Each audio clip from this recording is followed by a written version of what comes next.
The Stewardship Committee invites you to be part of the rejuvenation of our church in the coming year through our Dandelion Stewardship Drive.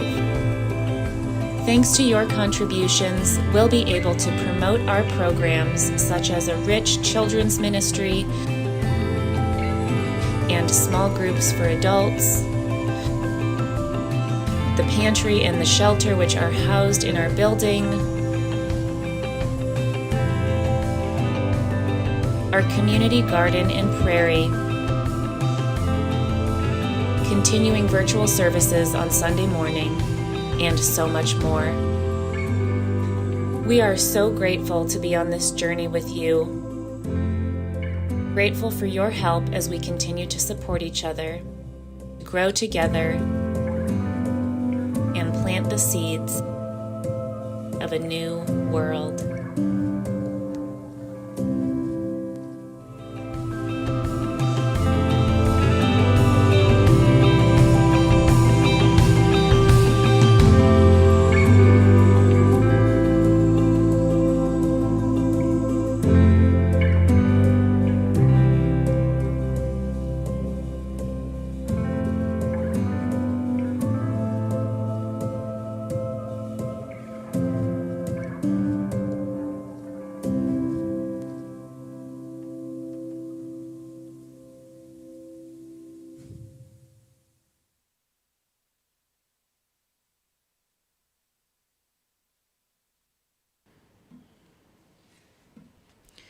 Good morning, and welcome to Shawnee Mission Unitarian Universalist Church. Whoever you are, whomever you love, wherever you are on your life's journey, you are welcome here. If you are new to SMUUCh and want to know more about our church, please fill out our Get in Touch form using the video in our link description. Or if you're interested in learning more about Unitarian Universalism, please join our Just the Basics class next week on May 9th. For all of you joining us live this morning, feel free to start posting your joys and sorrows now if you would like their names to be read during the candle lighting. And now a few announcements from our minister.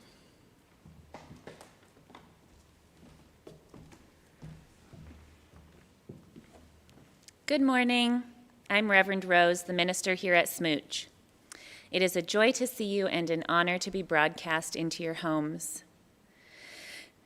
Now, I don't know about you guys, but I really love my mom, and I'd do anything to make her feel loved. So we developed a way for you to honor your mom on Mother's Day, which is next Sunday. If you'd like to surprise her with a little shout out in the service and then invite her to come to church, she'll get to have a little moment of you telling her how much you love her.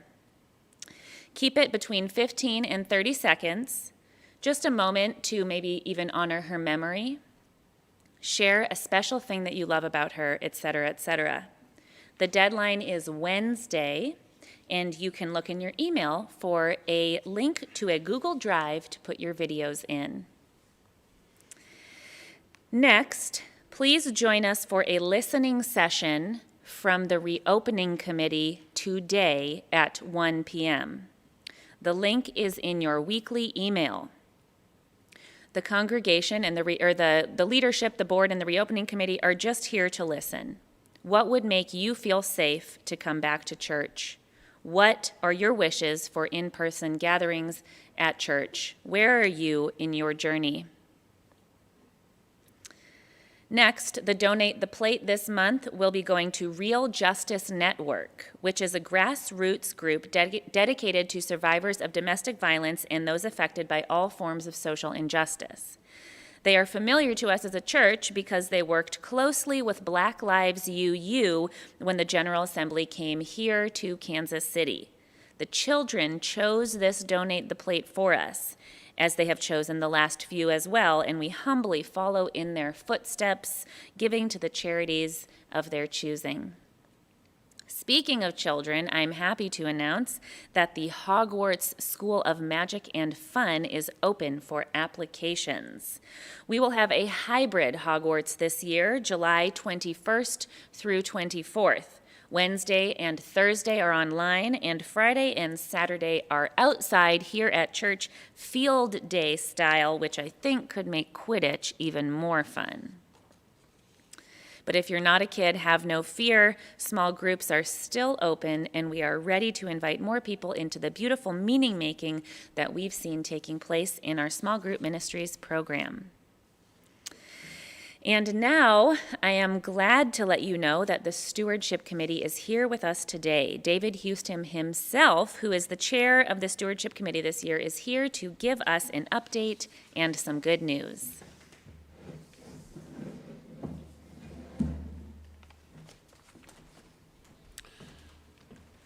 Good morning. My name's David Houston, and I'd like to talk to you about our stewardship campaign. I agreed to serve as a campaign chair, which really surprised my wife, Cindy, because she knows I really don't enjoy asking people, especially people I don't know, for money. But I thought, what the heck, let's try something new, get outside of my comfort zone, so I agreed to be the stewardship chair this year. One thing I did learn is that the stewardship team should not be defined as, quote, the team that just asks for money, unquote. Instead, stewardship is an ethic that embodies the responsible planning and management of our resources, including but not limited to money.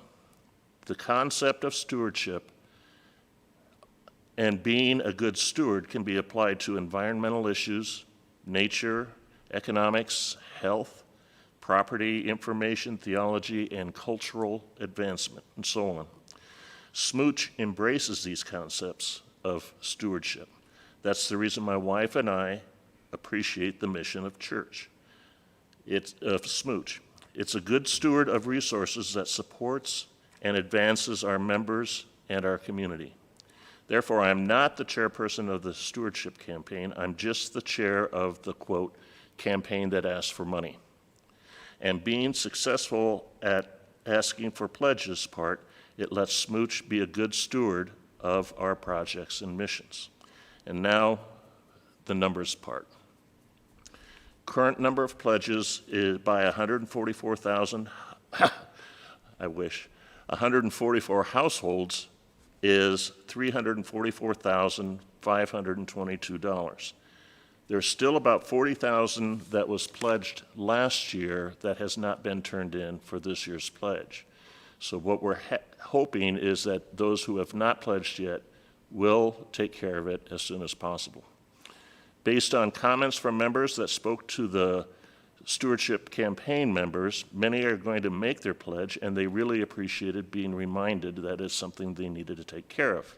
These figures were from last Friday, and I know we'll see more pledges come in this week.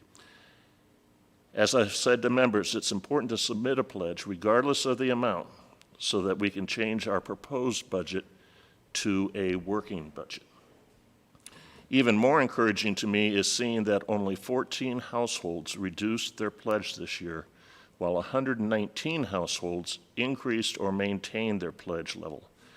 In light of the economic and personal challenges due to the pandemic, that's really great news. To those of you who submitted the same pledge as last year, please consider making a small increase this year. I believe we're going to see a surge in positive programs to help our members and our community. A small increase in your pledge equates to an increase in our programs. So please consider submitting your fair share pledge. It will be one of the best investments you've ever made. Thank you.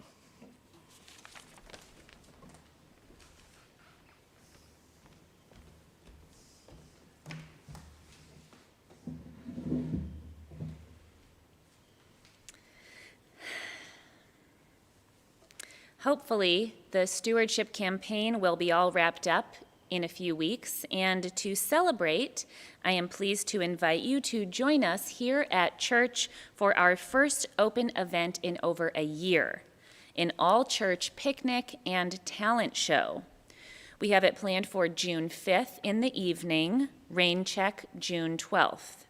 You will be required to wear a mask, Bring your own blanket or chair and meal. We will not be sharing food, but the bathrooms will be open. Now, you may be thinking that no one will want to see your talent, but I assure you we do. Please sign up for the talent show in your weekly email, but you do not have to sign up for the picnic. We'll be glad to see everyone of all ages, because together we're better.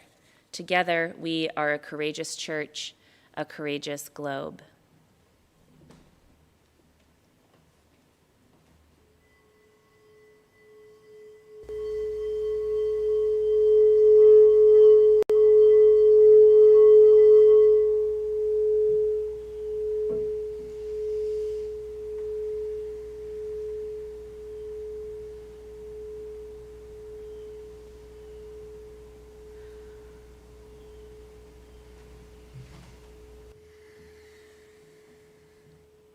The Dalai Lama said, "Be kind whenever possible. It is always possible." Come, let us worship. Please join us for our opening hymn, "Come, Come, Whoever You Are."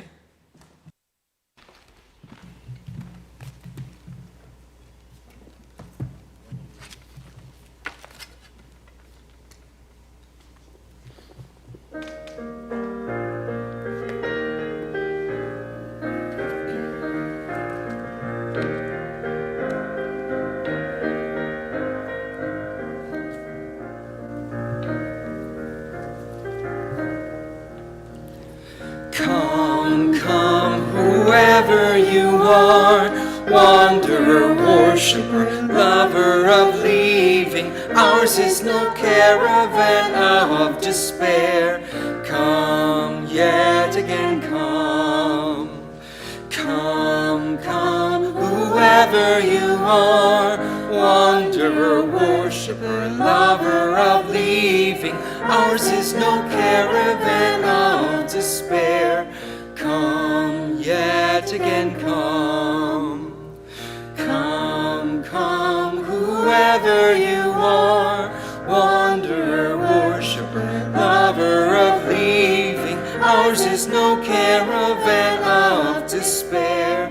Come, yet again come.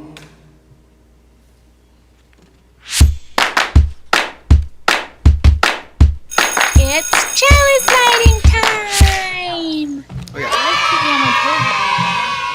All you need is a candle, a spark, and some sort of special chalice. And some parental supervision.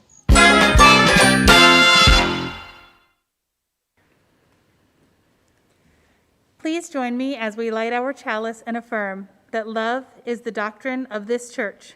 The quest for truth is its sacrament, and service is its prayer. To dwell together in peace, to seek knowledge and freedom, to serve humanity and fellowship, to the end that all souls shall grow into harmony with the divine. Thus do we covenant with one another. And now please enjoy a little mini talent show put on by our puppet friends.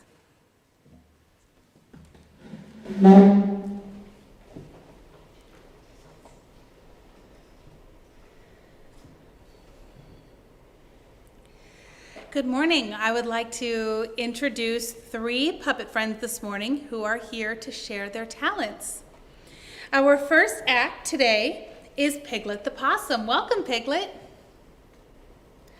Hi, Rebecca. Hi, Piglet. How are you? I'm well. How are you? I'm good. It's nice to see you. You too. I understand you have a special talent you want to share with us today. Yes, I'm very nervous. I've been practicing so hard. Well, you take one deep breath and share your talent. Okay, here goes. ZYXWVUTQRS.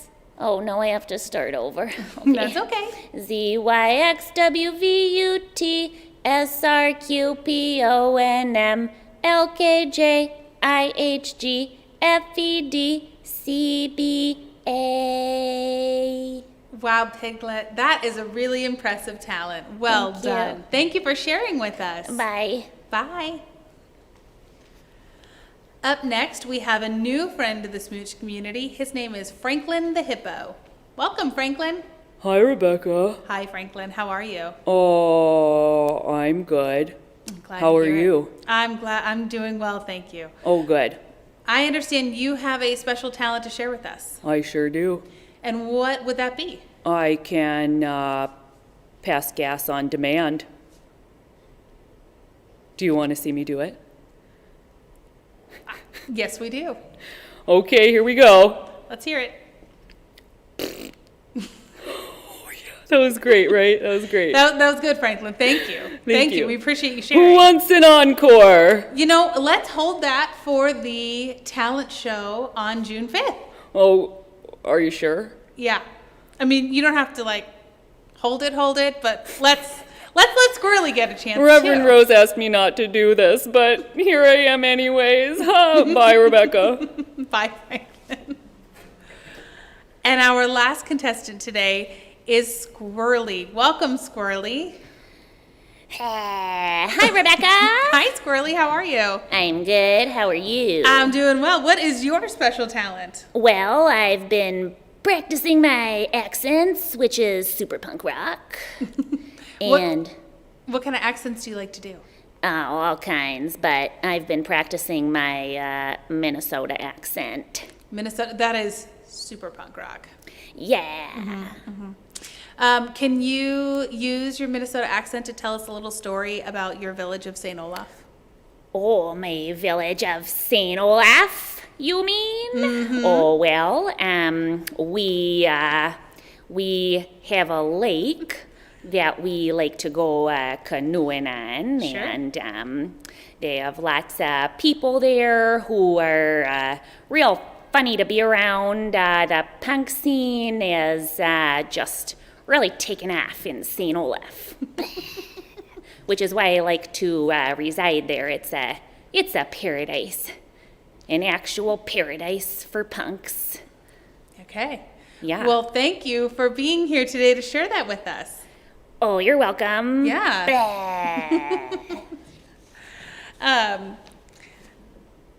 We invite you to please come to our talent show at the beginning of June. If these puppets can show their skills, so can you.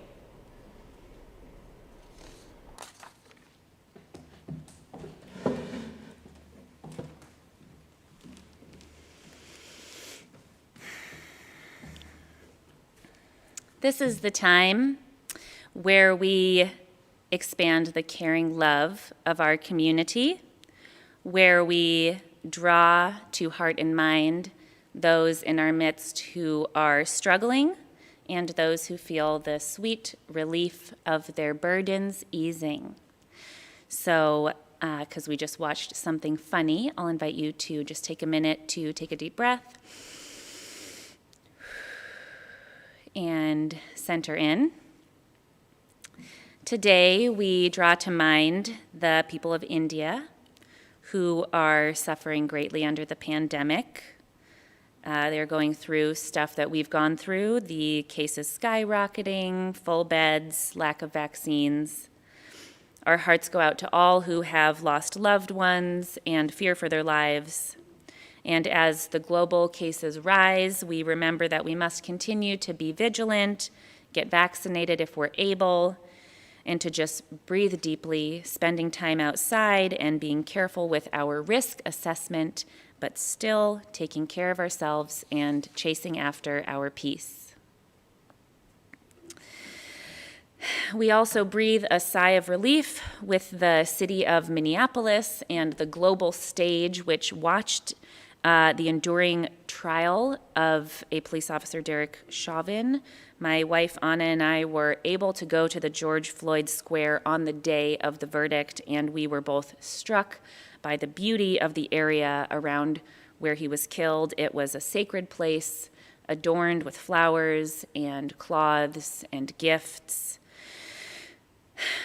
Together, we breathe a sigh of relief that our criminal justice system is taking small steps towards accountability around the presence of violence and militarization in our law enforcement, and that there is dialogue happening on some level about policing racism and gun violence in general. I'll invite you to take a minute to draw to mind someone who you know is suffering, someone who has received good news. Send them your well wish, your thought, your prayer. Being sure to be compassionate in your sentiments.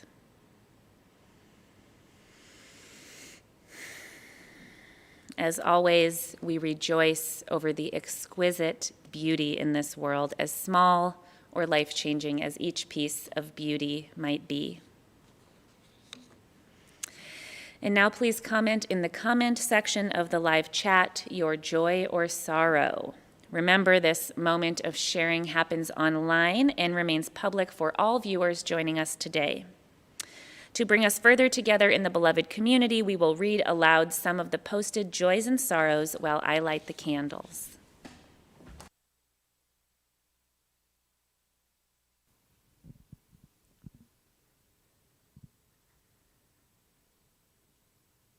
We light a candle of peace and remembrance for Miss Shirley Adams, who often played piano beautifully here at SMUUCh. She has passed away. A candle of comfort and love to Spring Lennox and her grandmother, who is facing her final days. A candle of great sorrow for the disaster that happened on Mount Meron in Israel. A candle of love and best wishes for India, which is going through a horrific increase in their COVID cases. A candle of joy from Jennifer on being vaccinated. A joy of sorrow from Tracy for her oldest sister who has passed away. A candle from Patrice of joy in the glorious weather we've had. A candle of joy from Richard for Beltane.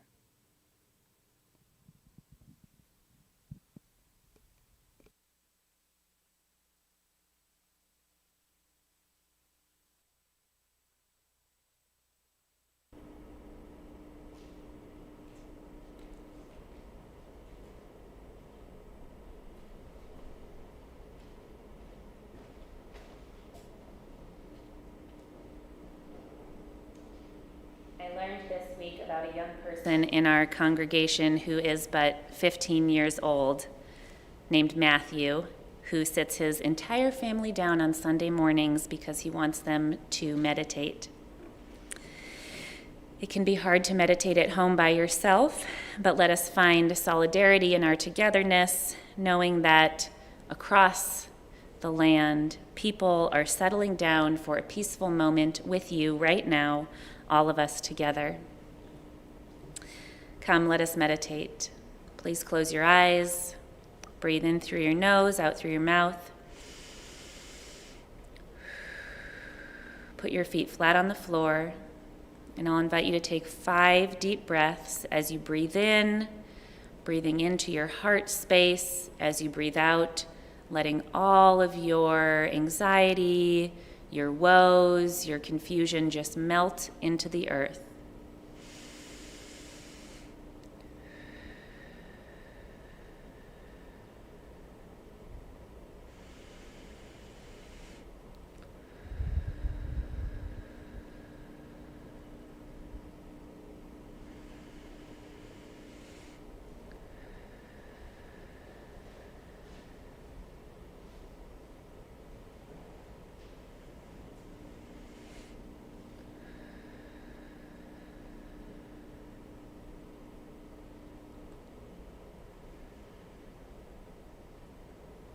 Because we've already done some loving kindness for someone else, I invite you to put your hand over your heart. Give yourself some self-respect, some love, especially if you're alone. You can give yourself a hug, a shake, a squeeze. Give yourself some movement, maybe find some gentle movement that is very easy, like moving your head side to side with your hand over your heart. Just creating a sense of ease within your body, noticing your breathing being slow and long. And then say your own name, Rose, and repeat after me. May I be free from suffering. May I be free from harm. May I be free. And then we'll just take 5 more deep, beautiful, long, full breaths.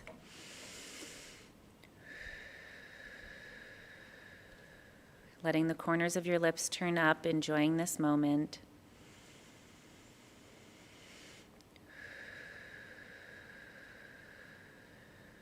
Breathing love into your heart.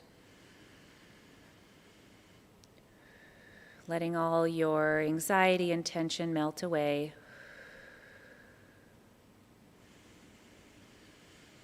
Being friendly towards yourself.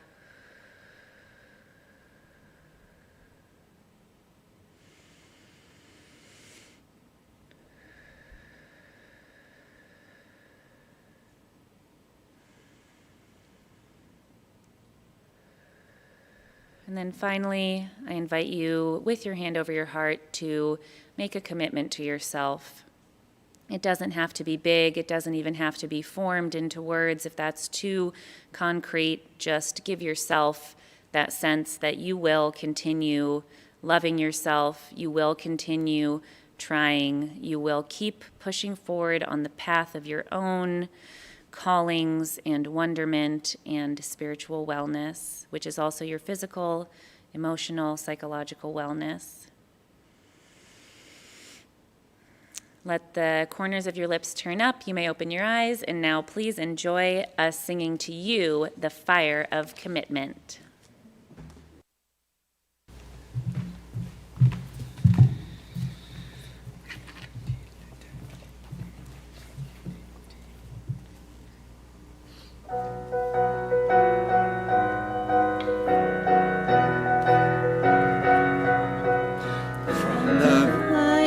Days remembered burns a beacon bright and clear, guiding hands and hearts and spirits into faith set free from fear.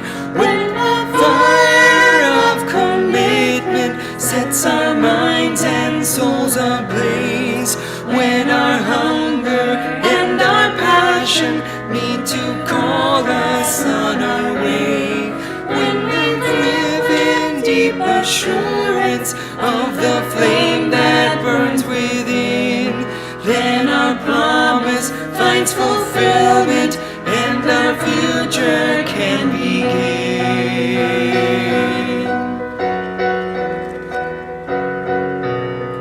From the stories of our living rings a song both brave and free, calling pilgrims to witness to the life of liberty. When the fire of commitment sets our souls ablaze, when our hunger and our passion meet to call us on our way, when we live with deep assurance of the flame that burns within, then our promise finds fulfillment and our future can begin.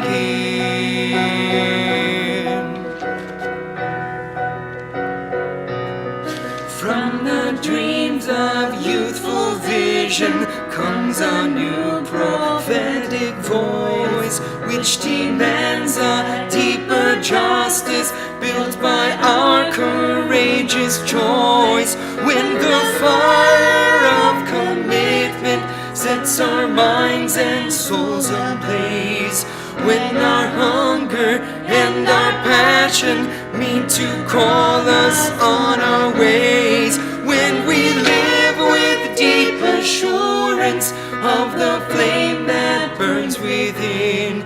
Then our promise finds fulfillment, and our future can begin.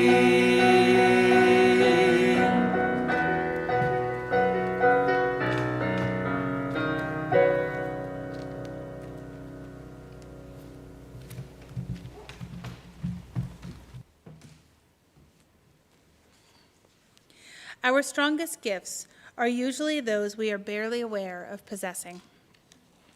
They are part of our nature, with us from the moment we drew first breath, and we are no more conscious of having them than we are of breathing.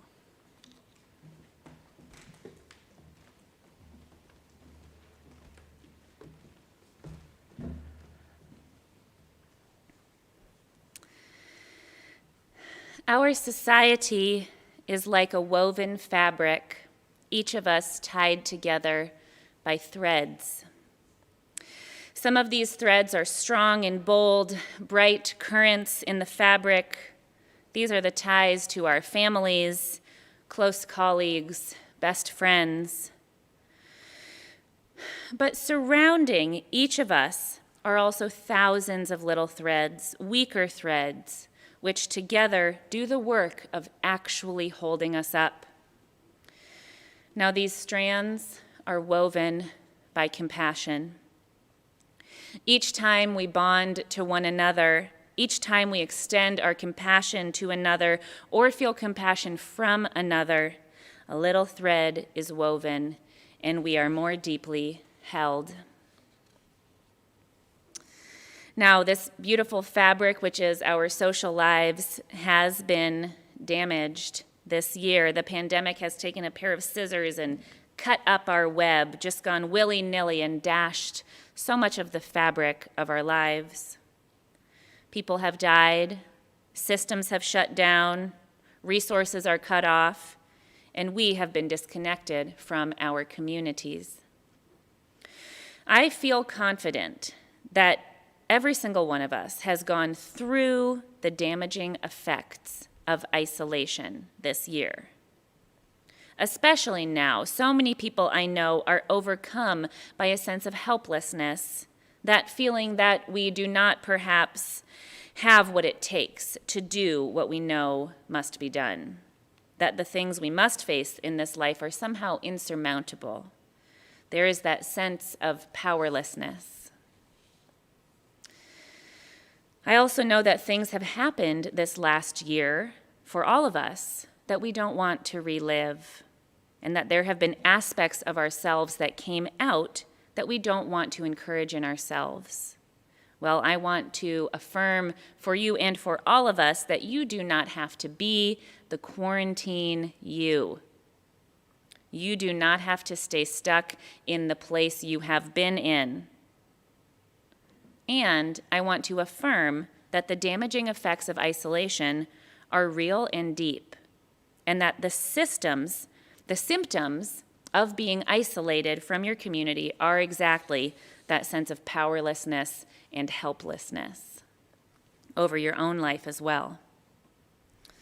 Everyone I know has struggled emotionally this year, and many people I know have had serious health issues arise while unable to find adequate health care, mental health care, or community support. I feel so strongly about speaking about this because I do hear so many people speak about their emotional, physical, psychological, and spiritual detriment that occurred during quarantine, not to mention relational.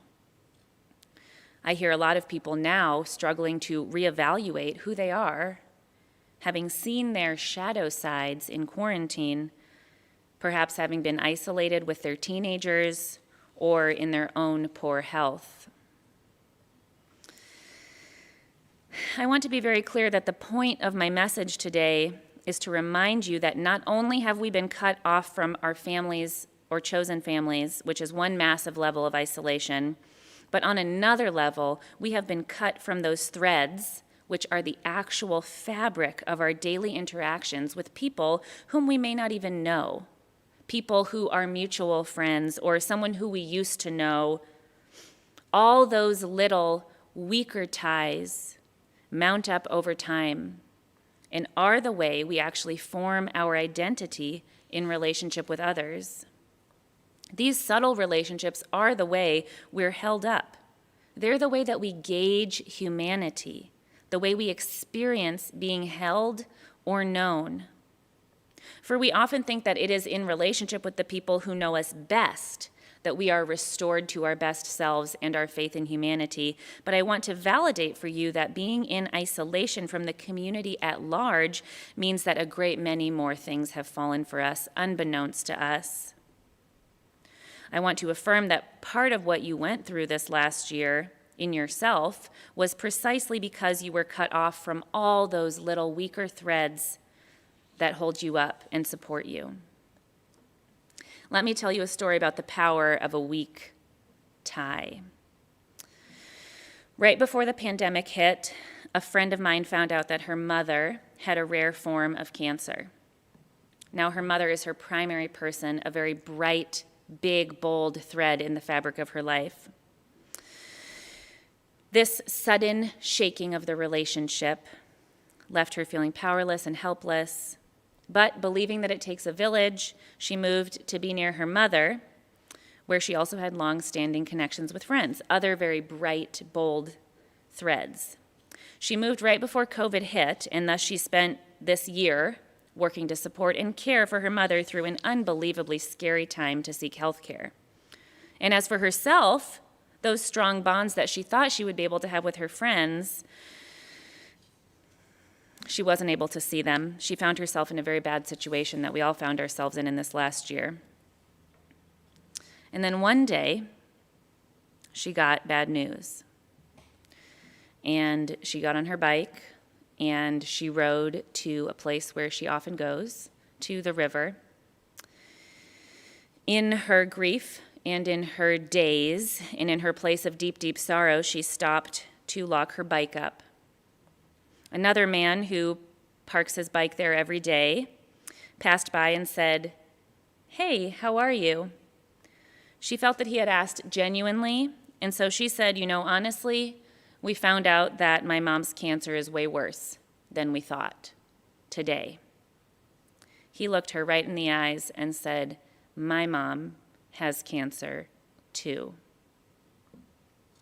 It was so kind that my friend was moved to weep, and she was given the strength to continue onward with her day. And she told me that she thinks of him often. Or another example is the story of a young man who was so isolated during quarantine that he came to have thoughts of self-harm. He lived by himself and was in a negative feedback loop when he decided to just post on Facebook that he was struggling badly and needed some support. Soon enough, there were over 100 comments on his post telling him, "You're not alone, stay strong, you are loved, reach out." And now none of these people were his primary people. They were distant cousins, old teachers, friends of friends, strangers, individuals who were all linked to him weakly, but were able to flood him with the compassion and love that is needed to actually lift him out of his crisis. And then somewhere in those weaker ties, there was someone who knew someone who could connect him to more consistent support. A little thread doing powerful, powerful work. You see, it's almost as if we come to expect the compassion from those bolder, more established ties in our lives, but when we receive that compassion from someone unexpected, we are reinforced profoundly. We find ourselves witnesses to the highest form of humanity, which is compassion. These stories remind me some of the most profound religious teachings that we have, the teachings of compassion, the practices that we have which foster compassion. This is why I have us imagine people in the service in our mind's eye. Sometimes I have us imagine people who we don't know in the service and send them well wishes. because I do believe that in many ways our compassion and our own experience of having compassion is our liberation, and that our spiritual work is in no small part precisely to find the compassion in the places where we are closed off from it. Indeed, the Buddha said that our wounds and our sorrows are only healed when we touch them with compassion, and that in compassion lies the world's true strength. The meditating that we do here in church, the loving kindness meditation it's called that we do here, is meant to remind us of that natural, heartfelt sense that we carry with us. And in the same vein, there is the story where Jesus of Nazareth felt compassion just upon seeing someone struggle from afar. Indeed, the Prophet Muhammad was known even for his compassion towards animals. And Jewish people take the care of those weak ties so seriously that the high holidays include asking for forgiveness from those whom you don't even realize you have wronged.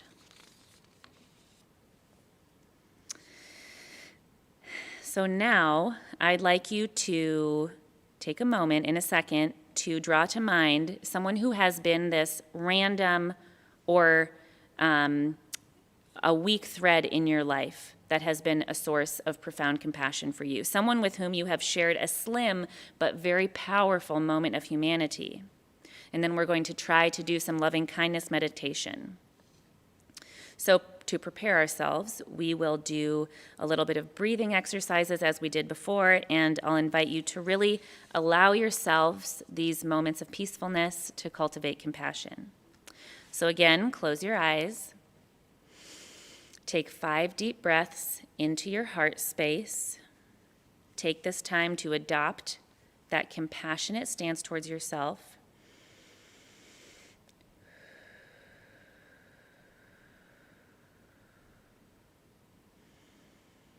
Draw your attention to your heart and notice as you breathe, do you feel closed off? Do you feel open, resistant, weepy, vulnerable?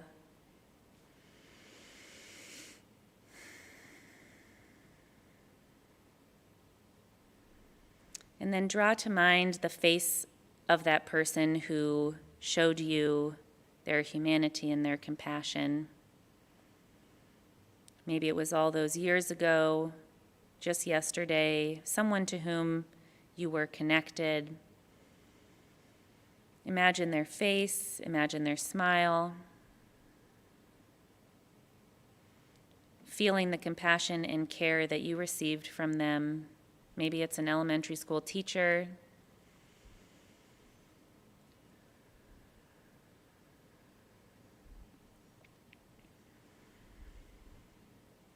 And then I'm going to invite you to send back to them what they gave you.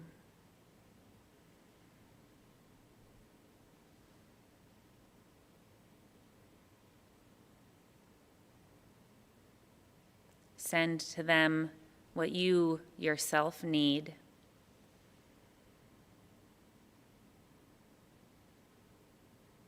We do this because the practice of cultivating compassion is like a muscle.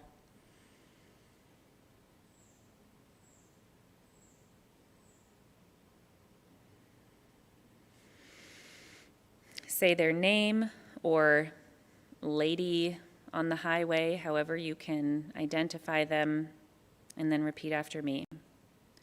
May you be free from suffering. May you be free from harm. May you be free. You may open your eyes. Compassion. Being on the receiving end of that compassion and connection can sometimes mean so much because it speaks of being caught in a wider net. It speaks to the wider connections of the truths of humanity. As we move out of the pandemic, hopefully, and begin to process what we've gone through alone in our grief and terror of the last year, as we continue to assess risks and to live in this world of uncertainty around the pandemic, I want you to remember 3 things. Firstly, to have compassion for yourself, remembering that you don't have to be the quarantined you forever, and that you can even be a quarantined you that is lovely. That whatever you've gone through and whatever weight you've gained, whatever pain you feel is written all over your face, that you will not stay this way forever, and that connecting to people safely will ease your pain and fear. And secondly, I want you to know that here at church is a fabric of people meant to catch you, meant to be a place of networking for support of your family, support of your career, of your mental health, meant to catch you and those whom you know are struggling. We can't solve every problem that people have here at church, but just by being present and warm, and there being so many of us in the community, we do create that safety net. The power of the weak ties proven by how lifted we all feel on Sunday morning after being in a room worshiping together. Lastly, I want you to remember that that feeling of helplessness and powerlessness is not the final say. That when you sense helplessness, that your own compassion-building practice will ground you in a power that you were just born with, so innate to you that you don't even realize you have it. That even just your smile, your kind heart, your listening ear will have and can have a lasting effect on random people whom you see. That there is someone out there who thinks of your random kindness in their moments of weakness. So don't sit down and feel powerless when someone being tied to you in even the slimmest way can change their life. For our strongest gifts are usually those we are barely aware of possessing. They are part of our nature, with us from the moment we drew first breath, and we are no more conscious of having them than we are of breathing. So in your moments of confusion or distress, and in your moments of vocational wonderment, in your moments of decision-making, in your moments of joy, in any moment that you have as you move throughout this world, remember that your power is within you. It is the power of compassion. That even the thinnest thread in the fabric, woven with compassion and care, will in the end hold us all up. Blessed be, and amen.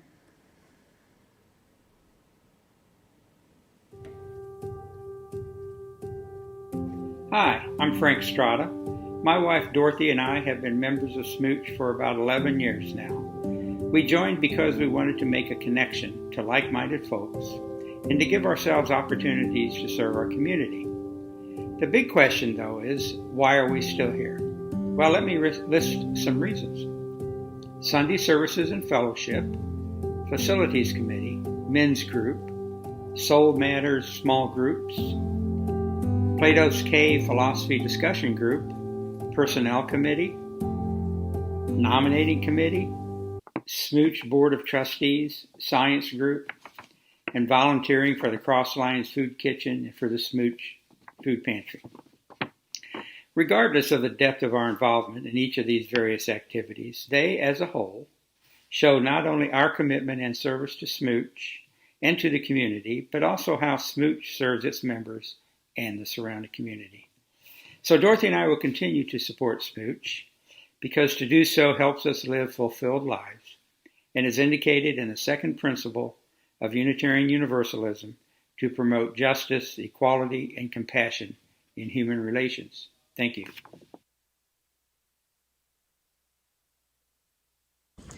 The work of the church depends on us. In the context of global and national strife, SMUUCh can create and foster space for connection and healing. We invite you to give generously to support the ongoing work of the church. The offering will now be given and received in grateful appreciation of our shared values.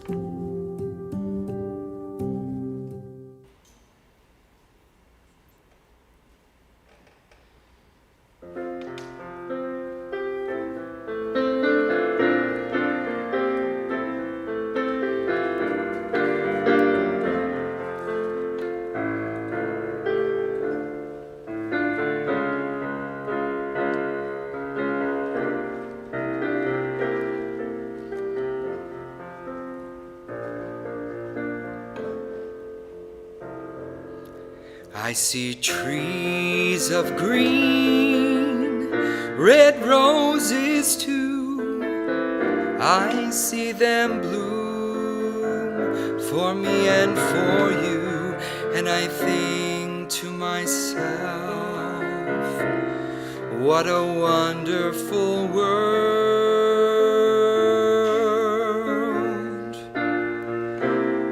I see skies of blue and clouds of white, the bright blessed day and the dark sacred night, and I think to myself,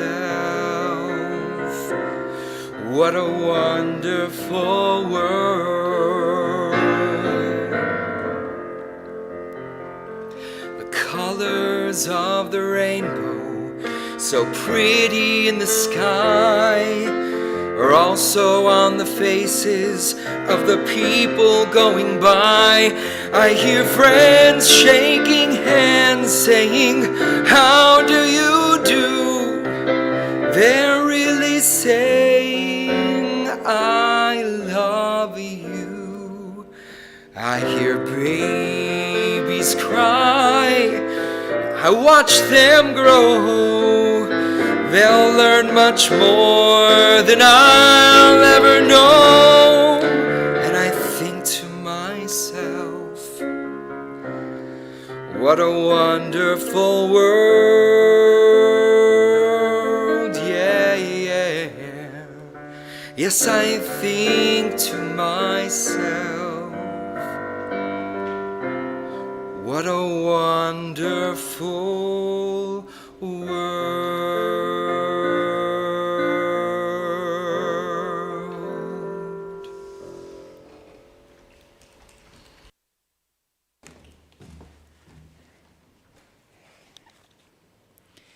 We extinguish this flame, but not the light of truth, the warmth of community, or the fire of commitment. These we carry in our hearts until we are together again. Please join us for our closing hymn, number 6, Just as Long as I Have Breath.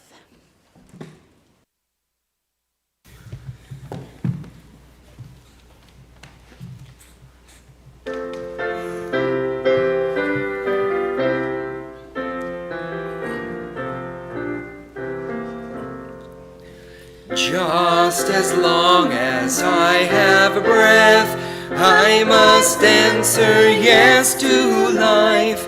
Though my pain I made my way, still with hope I meet each day. If they ask what I did well, tell them I said yes to life. Just as long as vision lasts, I must answer yes to truth. In my dream and in my dark, always that elusive spark. If they ask what I did well, tell them I said yes to truth. Just as long as my heart beats, I must answer yes to love. Disappointment pierced me through, still I kept on loving you. If they ask what I did best, tell them I said yes to love.